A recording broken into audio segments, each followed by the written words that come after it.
ஆதவரிசிங்க கருத்து மக்களோட கருத்து தான் சொல்லிருக்காரு. அவர் கரெக்டா தான் சொல்றாரு. ஆதவர்ஜினா கொடுத்த அறிக்கையில தொண்டர்கள்னா எந்த தொண்டர்களையும் நம்ம கேட்க வேண்டிய இருக்க தாவேக தொண்டர்கள் சொல்லியிருக்கலாம். விசிக தொண்டர்களோட நிலைப்பாடு அது கிடையாது. இன்னைக்கு அவரை ஆதவர்ஜின் செய்வது சரிதான். இருந்தாலும் கொஞ்சம் பரிசோதனை பண்ணி ரொம்ப நாள் 6 மாதம் ஒரு மாதமா 2 மாதமா பண்றது.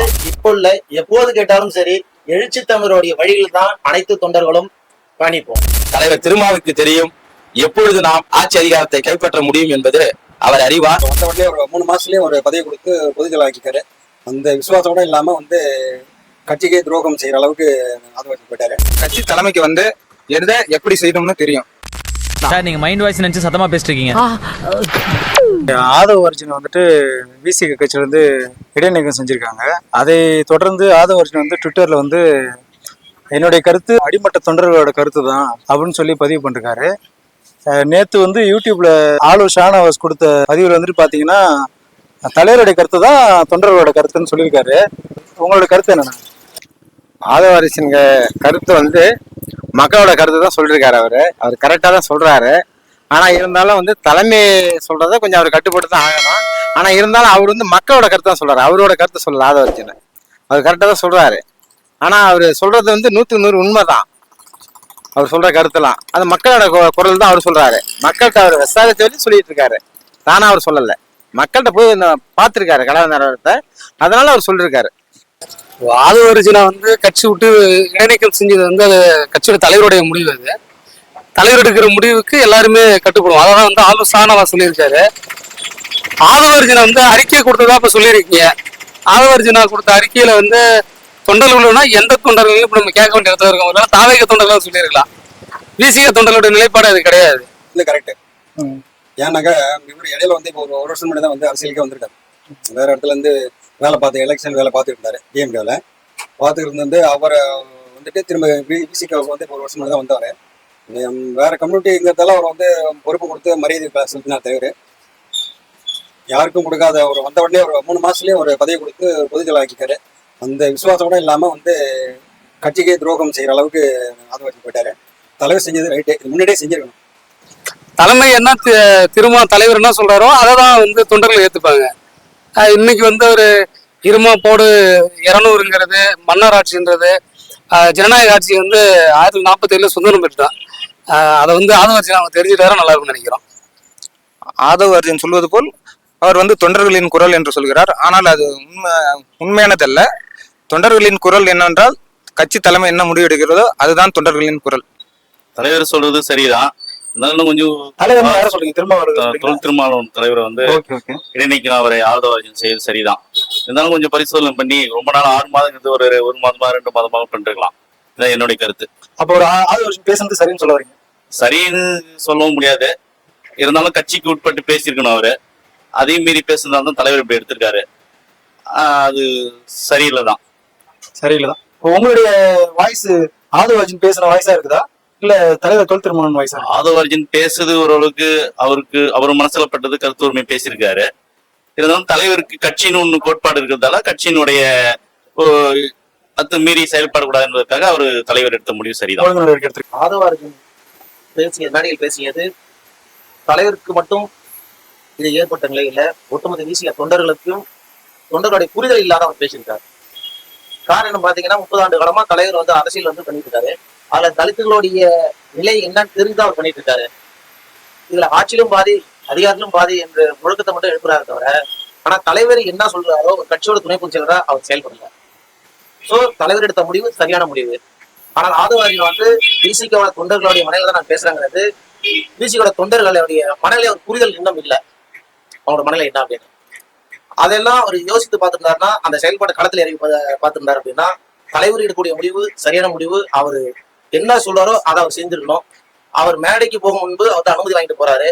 அனுமதி வாங்க போலையும் நீங்க என்ன பேசணுங்கிறதே சொல்லி கொடுத்துட்டாரு. ஒரு கூட்டணி கட்சியில இருக்கும் பொழுது அந்த மேடையில கூட்டணி பத்தி விமர்சனம் செய்வது மிகப்பெரிய ஒரு தவறு. அது கட்சிக்கும் கட்சியுள்ள தொண்டர்களுடையும் ஆதவர்ஜின் பேசியது மிகப்பெரிய ஒரு தவறாக நாங்கள் கருதுகிறோம். ஆதவர்ஜினா அவர்கள் இப்பொழுது அது மாதிரி பேசியது தவறுதான். ஏனென்று சொன்னால் விசிகாவினுடைய தொண்டர்கள் தலைவர் திருமாவர்களைத்தான் பின்பற்றுவார்கள். ஏனென்று சொன்னால் இத்தனை ஆண்டு காலமாக அடிமைப்படுத்தப்பட்டு கிடந்த மக்களை அமைப்பாக திரட்டிய ஆளுமை மிக்க தலைவர் தான் தலைவர் திருமா அவர்கள். அவருக்கு தெரியும் எப்பொழுது நம்முடைய ஆட்சி அதிகாரத்தை நாம் கைப்பற்ற வேண்டும் என்பது, அதற்கான காலச்சூழல் எப்படி இருக்கும் என்பது அவர் அறிவார். எனவே தலைவரின் பக்கம்தான் தொண்டர்கள் இருப்பார்கள். ஆதவ அர்ஜுனா அவர்களின் பக்கம் தொண்டர்கள் இருக்க மாட்டார்கள். இன்னும் சில பேர் சோசியல் மீடியால வந்துட்டு டிஎம்கே கொடுத்த பிரஷர்னாலதான் தலைவர் திருமா அவர்கள் ஆதவ அர்ஜுனா இடைநீக்கம் செஞ்சதா சொல்றாங்க. இது எப்படி நான் பாக்குறீங்க? நிச்சயமா இது தற்கூறிகள் பேசக்கூடிய ஒரு வார்த்தை. என்ன காரணம் பாத்தீங்க அப்படின்னா, இன்னைக்கு தமிழ்நாடு மட்டும் இல்ல, இந்தியா முழுக்க ஒரு அரசியல் தலைவர் அப்படி என்றால் இன்னைக்கு எழுச்சி தமிழர் மட்டும்தான். அது நாங்கள் மட்டும் சொல்ல விரும்பல, அனைத்து கட்சியோட தலைவரும் சொல்லியிருக்காங்க. ஒரு முன்னோடியா இன்னைக்கு இருக்கிறது அவரு இன்னொரு சொல்லி கொடுத்துதான் பேசணும் ஒரு எண்ணம் இல்லை. அதே போல திமுக கூட்டணியில தான் நெருக்கடி கொடுக்குறாங்க அப்படிங்கிறது இல்ல. முதல்ல இந்தியா கூட்டணி உருவாக்குறதுக்கு இந்த தலைவர் ஒரு முதன்மையா இருக்கிறதுல, அதனால யாரோடைய பேச்சும் கேட்ட செய்யல. அவர் சுய முடிவோட இருக்காரு. அதுக்காக நாங்க தொண்டர்கள் அனைவரும் நாங்க வரவேற்கிறோம். இல்ல, இடைநீக்கம் செஞ்சது திமுகவோ அதிமுகவோ பாஜகவோ நிர்பந்தம் பண்ற அளவுக்கு, அழுத்தம் கொடுக்குற அளவுக்கு தலைவர் ஒன்றும் சாதாரண கிடையாது. அவர் இந்தியாவில் இருக்கக்கூடிய அத்தனை தலைவர்களுக்கும் பணம் எடுக்கக்கூடியவர். அது ஒரு பல்கலைக்கழகம். தலைவர் திருமன்றது ஒரு பல்கலைக்கழகம். பல்கலைக்கழகத்துல நீங்க போயிட்டு அழுத்தமோ இந்த ப்ரெஷர் பண்றது, அழுத்தம் கொடுக்கறது, படிஞ்சுட்டாரு விலை போயிட்டாரு அப்படிலாம் எந்த வார்த்தையுமே கோட் பண்ண முடியாது. அது ஒரு பல்கலைக்கழகம், நடமாடும் பல்கலைக்கழகம். பல்கலைக்கழகத்துல நம்ம பாடம் தான் கத்துக்கிட்டு இருக்கோம். நம்ம அதுல ஒரு மாணவனா இருக்கிறோம், அவ்வளவுதான். சரிங்களா? பல்கலைக்கழகத்துல இந்த கேள்வி கூட எதனா எழுதுனா, இதுக்கு முன்னாடி ஆட்சியிலும் பங்கு அதிகாரத்திலும் பங்குன்னு சொல்லிட்டு ஆதவ அர்ஜுனா ஒரு பேட்டியில சொல்லியிருந்ததால டிஎம்கே சார்ந்த அமைச்சர் ராசா அவர்கள் இதை திரும்ப அவர்கள் அவர் மேல் நடவடிக்கை எடுக்க வேண்டும் சொல்லியிருந்தாரு. அந்த பதவிக்கு அவர் நடவடிக்கை எடுக்க வேண்டும் சொல்லிட்டு டிஎம்கே சைட்ல பிரச்சனை வந்திருக்கு. அதனால இப்ப மன்னராட்சின்னு சொன்ன பிறகு நடவடிக்கை எடுத்ததால ஒருவேளை அவங்க சைட்ல இருந்து அந்த அழுத்தமா கூட இருக்கலாம்னு சொல்றாங்க. அதாவதுங்க, அன்னைக்கு ராசா தலைவர் நெருக்கடி கொடுத்தங்கிறது அது யதார்த்தமான வெளியிட பேசலாம். அன்னைக்கு தலைவர் ஒரு வார்த்தை தெரிய சொல்லிருக்காரு. ஆதவ அர்ஜுனா பேசிய விஷயம் ஆட்சியிலும் பங்கு அதிகாரத்திலும் பங்குன்னு சொன்னது அவரு தனிப்பட்ட ஒரு முடிவை தான் சொன்னாரு. அவரோட நிலைப்பாட்டை தான் சொன்னாரு. நான் சொல்லுவேன், கட்சியில இருந்து இந்த முடிவு எடுக்கப்படல. ஆனா அன்னைக்கு அவர் பொதுச் செயலாளர், துணை பொதுச் செயலாளர் தான் இருந்தாரு. சரிங்களா? அன்னைக்கு அவர் சொன்னதை தலைவர் பகிர்ந்தமாக மீடியா கொடுத்திருக்காரு. அது ஆதவ அர்ஜுனாவுடைய தனிப்பட்ட ஒரு கருத்தா பதிவு போட்டுருக்காருன்னு சொன்னாரு. இதுல இன்னைக்கு பேசக்கூடிய விஷயம், மேடையில அம்பேத்கருடைய புக்கை வெளியிட போறாரு. அன்னைக்கு தலைவரால் வரக்கூடிய சூழ்நிலை, அதனால பர்மிஷன் வாங்குறாரு. நீங்க போல நீங்க இந்த புக்கை தான் வெளியிட போறீங்க, நீங்க அதனால உங்களோட பங்கீடு இருக்கு, நீங்க இதான் போய் பேசணும்னு சொல்லிட்டாரு. ஆனா கூட்டணி கட்சிகள் இருக்கும் போது நீங்க மன்னராட்சின்னு சொல்லி பேசக்கூட இதை எங்களால ஏத்துக்க முடியாது. அதாவது திமுகவினுடைய அழுத்தத்திற்கு உட்பட்டுதான் அல்லது ஆட்பட்டுதான் திரு ஆதவ அர்ஜுனா அவர்களை தலைவர் எழுச்சி தமிழர்கள் நீக்க வேண்டும் என்று நினைத்திருந்தால், அப்படி ஒரு அழுத்தத்தால் தான் நடந்திருந்தால் உடனடியாக அது நடந்திருக்க வேண்டும். ஆனால் எங்களுடைய தலைவர் அவர்கள், எங்களுடைய கட்சி அப்படி இல்லை, ஜனநாயக பூர்வமானது. எனவே முறையாக ஆய்வு செய்து அவரிடம் விளக்கம் கேட்ட பின்பே இவ்வாறு கட்சியினுடைய மேல்மட்ட நிர்வாகியுடன் கலந்து ஆலோசித்துதான் தலைவர் அவர்கள் அவரை தற்போது நடவடிக்கை எடுத்திருக்கிறார். எனவே திமுகவின் அழுத்தத்தின் காரணமாகவே இது நடந்திருக்கும் என்று எங்களால் சொல்ல இயலாது. ஆட்சியிலும் பங்கு அதிகாரத்திலும் பங்கு என்பது தலைவர் 99 அரசியல் கட்சிக்கு வரும்போது, ஓட்டு அரசியலுக்கு வரும்போது முழங்கின முழக்கம். அது அந்த முழக்கம் இன்னைக்குமே விட்டுட்டுலாம் போல. கொள்கைகள்ல களமாடுவோம், கோட்டையில் ஒரு நாள் கொடியேற்றுவோம், அடிக்கடி முழங்கக்கூடிய முழக்கம். எளிய மக்களுக்கும் ஜனநாயகம், அதெல்லாம் ஜனநாயகப்படுத்திட்டு இருக்காரு. அப்படி இருக்கக்கூடிய தலைவர் அண்ணன் ராசா போன்றவர்கள் இன்டெலிஜென்ட் அவங்களாம் நம்ம பிறகு மதிக்கக்கூடிய தலைவர்கள் தான். அவங்க சொல்றாங்கன்றதுக்காக தலைவர் எந்த ஒரு அழுத்தத்துக்கும் அடிபடிக்க மாட்டாரு. யாருடைய சொல்லுக்கும் அவர் கேட்டுக்குவாரு, கட்டுப்படுவார்.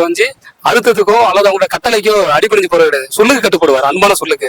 அப்படி அன்பான சொல்லு நியாயமான சொல்ல, ஜனநாயக முறையான சொல்லா இருக்கணும். அது அதிகாரமான சொல்ல இருந்தா கூட தலைவர்கள் அடங்கி போக மாட்டாரு, கட்டுப்பட மாட்டாரு. அதுதான் உங்கள்ட்ட முன்னாடி குறிப்பிட்டாங்க. அது பல்கலைக்கழகம் தலைவர். பல்கலைக்கழகத்துல பேராசிரியர்கள் வரலாம், முனைவர்கள் வரலாம். பல்கலைக்கழகம் தான். அதுல மாணவர்கள் எப்பவுமே பல்கலைக்கழகத்தோட மாணவர்களாக தான் இருப்போம். அதனால தலைவர் திரும்ப எடுக்கிற முடிவு தான் பிசிகேவுடைய கடகோடியில் இருக்கக்கூடிய அனைத்து தொண்டர்களுடைய நிலைப்பாடும் அதுதான். சார், நான் இப்ப அதுக்கப்புறம் ஒரு ட்வீட் போட்டிருக்காரு. அந்த ட்வீட்ல ஆட்சியிலும் பங்கு அதிகாரத்திலும் பங்கு, தலித் மக்களுக்கான அதிகாரத்தை வென்றெடுப்போம், தொடர்ந்து களமாடுவோம், 2024-26 தேர்தலை தலித் மக்கள் ஆட்சி அமைக்கான களம் அமைப்போம், அதுக்காக தொடர்ந்து செயல்படுவோம் சொல்லியிருக்காரு. அது பொறுத்து உங்களுடைய கருத்து என்ன? இல்ல, அவரோட போராட்டத்துக்கு வாழ்த்துக்கள். அப்படி அவர் தொடர்ந்து எளிய மக்களுக்கான களத்துல நிற்கும் போது நம்ம பார்ப்போம், எப்படி நிற்கிறாரு, எந்த கோட்பாட்டை முன்னெடுக்கிறாரு, எப்படி அவர் செயல்படுறான்னு தெரிஞ்சுக்கிட்டு நம்ம அவருக்கு ஆதரவு நிலைப்பாடு எடுக்கிறோமா இல்ல இதே தலைவருடைய நிலைப்பாட்டில் இருக்கிறோமான்றத பின்னால பார்க்கலாம்.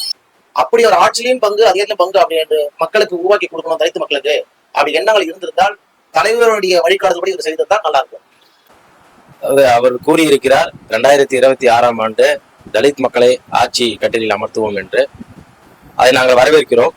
ஆனால் தலித் மக்களின் ஆட்சி அதிகாரம் அல்லது அதிகாரத்துவம் என்பது சாதாரணமாக கிடந்த தலித் மக்களை இன்று அனைவரும் மதிக்கக்கூடிய வகையில் அமைப்பாக்கி இருப்பவர் தலைவர் திருமா மட்டுமே. அவருடைய உழைப்பு சாதாரணமானது ஒன்றல்ல, சாலச்சிறந்த ஒன்றாகும். எனவே தலைவர் திருமாவுக்கு தெரியும் எப்பொழுது நாம் அந்த ஆட்சி அதிகாரத்தை கைப்பற்ற முடியும் என்பது அவர் அறிவார். அவர் கையால் தான் அது நடக்கும் என்று நாங்கள் உறுதியாக நம்புகிறோம். அவரால் தான் அது இயலும், வேறு யாராலும் இங்கு நடைபெற இயலாது என்பதை தொண்டர்களாகி நாங்கள் ஆணித்தரமாக நம்புகிறோம். எனவே நாங்கள் தலைவர் திருமாவின் பக்கம் தான் நிற்கிறோம். இப்ப ஆதவர்ஜுன் இடைநீக்கம் செஞ்சது சரிங்கிறீங்களா தவறுங்கிறீங்களா? நீங்க ஆதவர்ஜுன் பக்கம் நிக்கிறீங்களா, தலைவர் தொல் திருமாவோட பக்கம் நிக்கிறீங்களா ஒரு தொண்டராக? இல்ல இப்ப நீங்க கேக்குற கொஸ்டினே தவறுன்னு நினைக்கிறேன். தலைவர் பக்கம் நிக்கிறீங்களா, ஒரு ஆதவர்ஜுனா யாருங்க? நேத்து வந்து ஒரு கட்சிக்கு நான் 99 இருந்து கட்சியில இருக்கேன், சரிங்களா? அவர் நேத்து வந்து ஒரு கட்சிக்கு. அதனால வந்து நான் எப்பவுமே எழுச்சி தமிழ் வழியில், எழுச்சி தமிழோட கோட்பாடு வழியில் அப்படிதான் நிற்போம், தலைவர் பின்னாடி தான் நிற்போம். இந்த உடலில் ஒரு சொட்டு ரத்தம் இருக்க வரையும் எழுச்சி தமிழரை பின்பற்றுவோம். கண்டிப்பாக இப்பொழுது மட்டுமல்ல, எப்பொழுதுமே விடுதலை சிறுத்தைகள் கட்சியினுடைய தொண்டர்கள் தலைவரை மட்டும்தான் நம்புவார்கள், தலைவரை பின்னோக்கியே நடப்பார்கள். அதுவே நிதர்சனமான உண்மையாகும்.